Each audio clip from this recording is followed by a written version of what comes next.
Après avoir vu le reportage de Bernard Lassault, c'est une semaine jour pour jour, donc après ce référendum, quels enseignements en tirez-vous?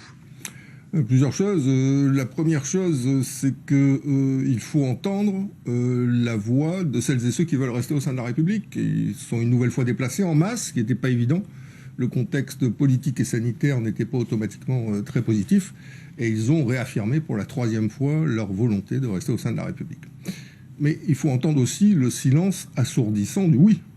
Silence assourdissant du oui, parce que quand 96% des Calédoniens qui ont voté oui en 2020 ne se déplacent pas en 2021, quand on trouve 2700 bulletins oui dans l'urne au lieu de 71 000, on peut que constater que le mot d'ordre du FLNKS a été massivement suivi. Donc je crois que c'est ça qu'il faut avoir en tête à la sortie de ce résultat. C'est oui, c'est la troisième fois que le non l'a emporté, mais l'avenir ne s'écrira qu'en tissant les liens entre les électeurs du oui et les électeurs du non, comme on l'a fait avec les accords de Matignon, comme on l'a fait avec l'accord de Nouméa.